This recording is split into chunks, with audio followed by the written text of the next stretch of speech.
ከመላእክት ጸሎቱ ወበረከቱ ያህሉ ምስለ ኩልነ ህዝበ ክርስቲያን ለዓለም ዓለም አሜን። አማላጅነቱ ከሁላችን ከህዝበ ክርስቲያን ላይ ጸንቶ ይኖርና መልአኩ ቅዱስ ገብርኤል ያደረገው ተአምሬ ነው። ንግሥት እሌኒ በቅድስት ሀገር ኢየሩሳሌም ወደ አሰራቻቸው አብያተ ክርስቲያናት እሄድ ዘንድ ጌታዬ ኢየሱስ ክርስቶስ ፈቅዶልኝ እኔ ቀሲስ አርኬላዎስ ጌታችን በተሰቀለበትና በተቀበረበት በተነሳበትም ስፍራ በደረሱ ጊዜ ሰገድሁ። በዚያም እየተመላለስኩ ጌታችን ኢየሱስ ክርስቶስ ያደረገውን ድንቅ ገብረ ተአምራት እያደነቅኩ ወደ አበምኔቱ አባ ሮማኖስ ዘንድ ደረስኩ። በደረስኩም ጊዜ ከእነርሱና ከመነኮሳቱ ተባረክን። እነርሱም ፍቅርን በተመላ ታላቅ ደስታ ተቀበሉን። ከቤተ ክርስቲያኑም ገብተን ጸሎታችንን ካደረስን በኋላ የምንመለከታቸው ደስ የምንሰኝባቸው መጻሕፍትን እንዲሰጠን አበምኔቱን ጠየቅ ነው።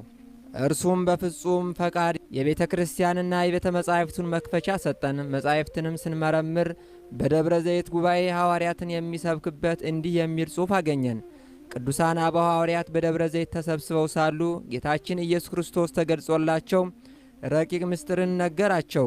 ሊቃነ መላእክት ቅዱስ ሚካኤልና ቅዱስ ገብርኤልም በማይመረመር ክብር ተከትለውን ነበር።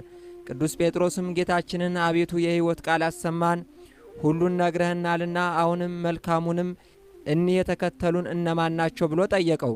መድኃኒታችንም እንዲህ ሲል አስረዳው። እናንተ ከዓለም ሁሉ የመረጥኳችሁ ወንድሞቼ ከእሊህ ሁለት ሰማያዊ ጎበዛዝት ይሄ በቀኝ ያለው ሚካኤል ነው። እሱም በፊቴ ቆሞ ለሰው ልጆች ሁሉ ዘወትር ምሕረትን የሚለምን ነው።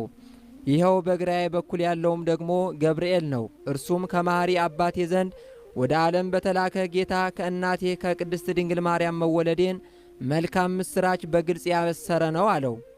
ቀድሞም ለካህኑ ለዘካርያስ በዚያን ወራት ተገልጾ ወንድ ልጅ ይወልድልሃል ስሙንም ዮሐንስ ብለህ ትጠራዋለህ ባለው ጊዜ አንደበቱን የዘጋ እርሱ ነው።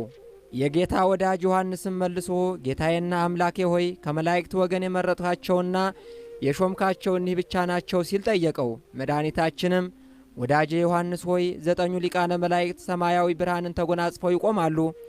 ሚካኤልና ገብርኤል ግን በቀኝና በግራዬ የባህሪ አባቴ አብና የባህሪ ሕይወቴ በሆነ ማህያዊ መንፈስ ቅዱስ ፊት ይቆማሉ። የሚካኤልም ታላቁ ክብረ በዓሉ በወርኃ ኅዳር 12 ቀን የገብርኤልም ክብረ በዓሉ በወርኃ ታኅሳስ 19 ቀን ነው አለው። ጌታችን ኢየሱስ ክርስቶስም ይህንን ከነገራቸው በኋላ በታላቅ ክብር ወደ ሰማይ አረገ። ከጥቂት ቀንም በኋላ እኔም ከእኔ ጋር ያሉትም ወደ ሀገራችን ተመልሰን እግዚአብሔርን አመሰገን ነው። ሥራችንም እንደ አሰብነው ለማከናወን ችለናልና ከዚህም ሳይገባኝ ወደ ሾመኝ ኤጲስቆጶስ አባ ሚካኤሎስ ሄድን። የተደረገውን ሁሉ አስቀድሜ እንደተናገርኩ ስለ ጉባኤ ሐዋርያት የሚናገረውን መጽሐፍ አንብቤ የተረዳሁት የሊቀ መላእክት ቅዱስ ገብርኤልን ዜና ክብር ነገርሁት።